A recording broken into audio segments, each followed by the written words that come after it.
You never know until you're out there. That's why it's practices, you know. I've been doing good in practice.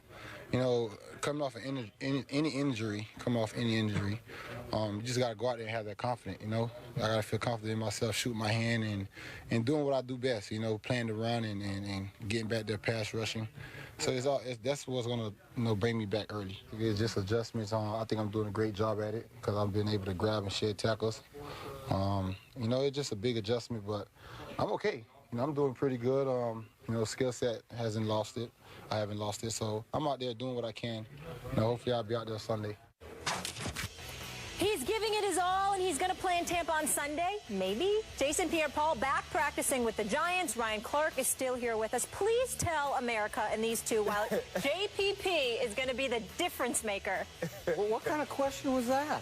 I thought we had objectivity on this show. Well, called it audible. I don't know. I think this show, we kind of have our favorites. I think we kind of have our favorites. Yeah. Maybe. I mean, this NFC East race is so jumbled. Anybody can help. And if I just gave up 52 points, I'd accept anybody back. I'd try to bring back, I'd call Michael Strahan, see if I could get him off of TV right now. If I'm sorry, Molly. I know this, but the bright side, y'all scored 49, so that's good. I'm not worried about JPP being able to rush the passer. I was very interested in seeing his hand. I am really scary. I don't do like anything adventurous. I'm not jumping out of planes. I'm not bungee jumping. I don't do firecrackers. So I didn't even know what an injury like this would look like. When I saw his hand, it looked like he was holding a grenade. And so for me, the first thing I thought to myself is, can he shoot his hands? Can he shed blockers? What do you mean by shoot his hands? When you shoot your hand, so defensive line and offensive line play is about getting position, being inside. So if he can shoot his hands, grab cloth in order to pull himself through or swim over, try to find ways to shoot his hands, keep his outside arm free so he can see the ball. Cloth with one hand. And so and that's what I'm worried about. I think he immediately helps this pass rush, which is basically non-existent for the New York Giants. He comes in and he's able to do that. I don't know if he can be the three-down player that he once was. It's going to be hard from a conditioning standpoint because nothing gets you prepared to play football except for playing football. So he's going to have to play himself back into shape in order to be effective down in and down out. I do think he immediately gives them something on third down in sub packages as far as getting after quarterbacks. And if you look at the quarterbacks in this league, there's no studs in the NFC East right now until Tony Romo's back, which I heard you earlier being upset that it can't happen for 3 more weeks. There's really not a premier guy to get after. So I think he helps the rush immediately. I don't think he does enough, I'm sorry, Molly, to change the race for the NFC East. They have to get better in the secondary and find ways to stop people from throwing the ball over. This goes a long way, at least getting pressure on the quarterbacks. Stephen A. We disagree, Mr. Clark. Here's the deal.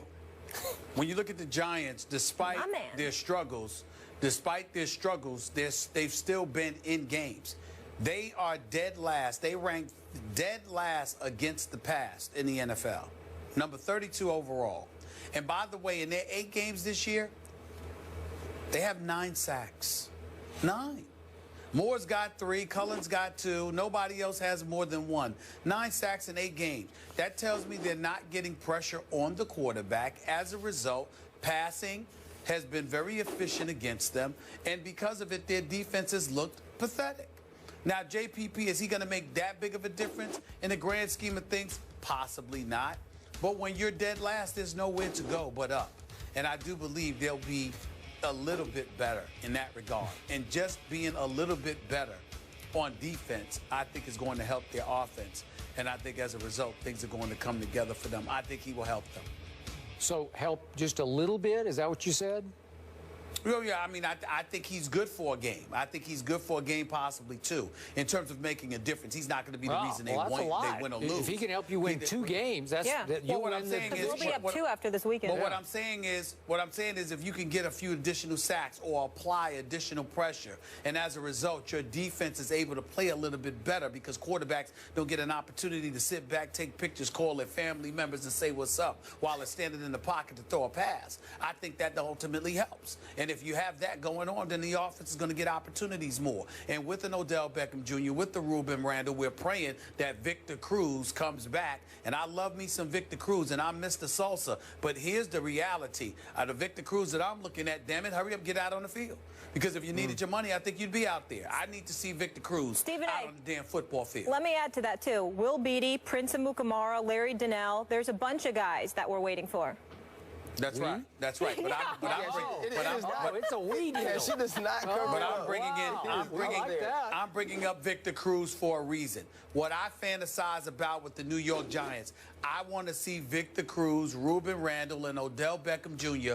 on the field with Eli Manning at the same time. That is what I am salivating for. That is what I desperately want. Okay.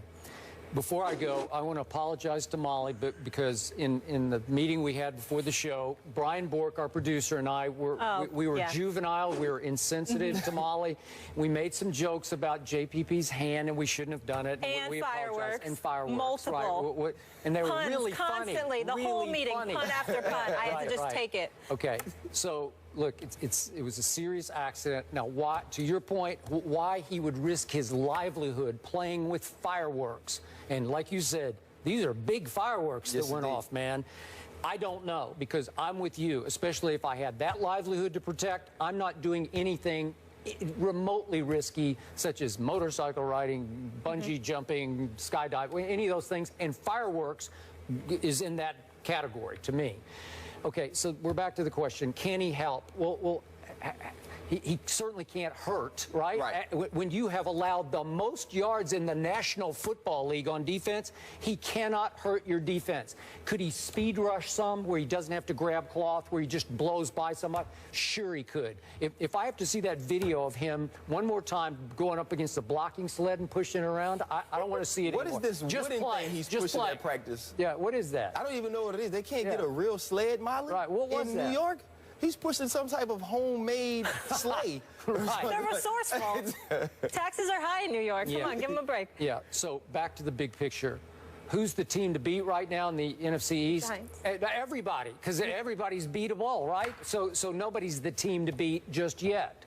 I'm going to stand by what I say. Even with JPP, and you're right, how can he be in any kind of real game condition now? I don't see it. It's going to be hot and sweaty in Tampa, and I don't know if they'll spot him a few times. Maybe he'll give you a rush or two. Do I see him, helping you win 2 games? I don't. I'm sorry. I'm not there. But big picture, I still say you're going to have a hard time winning this game at Buccaneers. I want to know what you think. You think the Giants are going to win against Tampa Bay? The Buccaneers are starting to come alive and come together. They just won at Atlanta. They did. But they won that game because of mistakes. Mishandled exchanges between the quarterback and the running back. Snaps not even getting up to Matt Ryan. And so I think those are the ways that the Buccaneers have to win. But Jameis is playing more careful football. I think what he said, 1 interception in the last 4 games. I'm a Jameis fan. I think Jameis is going to be a franchise quarterback for the Tampa Bay Buccaneers. I do think that right now their defense isn't playing well. So I would pick the New York Giants to win this game this weekend. Okay. So I do want to give Molly a hand for taking a stand for her. Wow. I'm sorry. I didn't mean that. I meant I was going to applaud you for your stance. Yeah, guess what? Your answer was fireworks. Okay. Yeah, good one. Real funny. Stephen A., why are you not here today? Yeah. All right, Ryan, we'll see you in a bit. Because I don't miss him. Yeah. Well, I'm missing you, even if it's one way. After opening the season with 3 straight wins, laugh it up. The Thunder have now lost 2 in a row. Is everything okay in OKC? We'll discuss.